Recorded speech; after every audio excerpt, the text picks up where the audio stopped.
So what to do when your team is the problem? Let's face it, sometimes it happens where you can't put your finger on it, but you just know that there's something wrong, there's something going on with your team. Well, here's what I invite you to take a look at. 1, go back to the drawing board, the job description. It's vital that you have your job descriptions laid out in such a way that they provide you and all the staff members, including the person doing the job, a roadmap to exactly what they need to be doing and how they need to be doing it. If you don't have job descriptions this detailed or this segmented, get with an HR company, reach out to me, reach out to somebody that you know, and really dive deep and to set up those job descriptions so that they are your foundational blueprint for what people need to be doing. So go back to the job descriptions.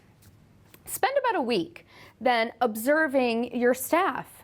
Are they doing the job you hired them to do? Is it getting done?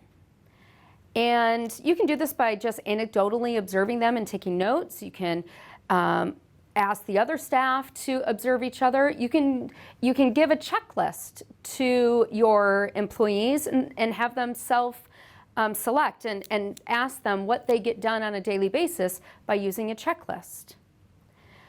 Having that job description is an essential step 1. Then, step 2, you match the duties to the job descriptions of what the person is doing. If the person, again, is not doing what they were hired to do, you stop right there and you start having a conversation about what happened. Don't ask why. That just makes people justify and defend. But ask them what happened. How did they get off track from doing the tasks and the duties that they were hired to do? You also need to make sure that when you are posting, after the job descriptions and you're hiring, that your job posting matches your job description almost identically.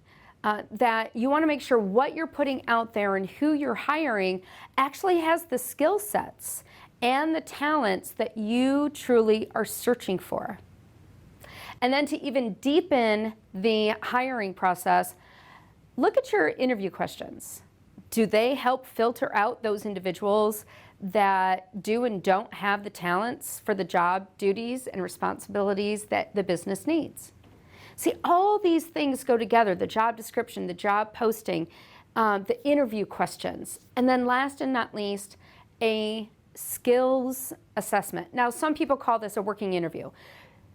I advise you to check your state laws. In some states, if someone works for you, even for 5 minutes, as soon as you have them assign state paperwork or federal tax paperwork, they are an employee and they can collect unemployment if they do not continue after 5 minutes of work. They can collect unemployment. So be informed, check your state HR laws for that. But instead of calling it a working interview, call it a skills assessment.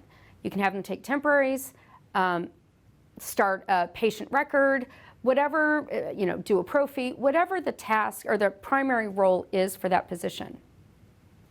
Once you've done this and you have stepped back and you have assessed your team, where the team breakdown is based on job description, job postings, interview questions, maybe you find out that it's not the team.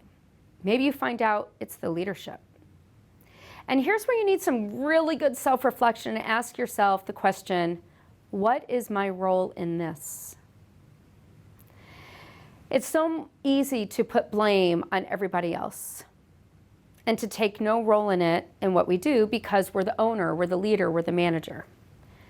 But if your team is the problem, I almost guarantee that you have a role in creating that.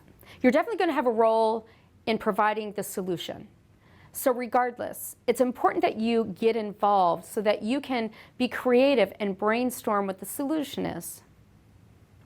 So if you look at your team and you realize that they're really doing the jobs that you've hired them to do, and you look at yourself and you say, hey, I'm a great, fantastic leader, well, then maybe it's time you just simply need to trust that your staff knows what they need to be doing.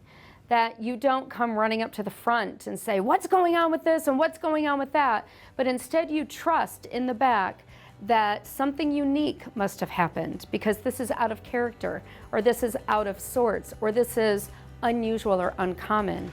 That my staff is highly trained, highly skilled. We've assessed it, we've answered it, we bond together. I'm just going to trust that something out of the ordinary happened, and I'm just going to cool my jets.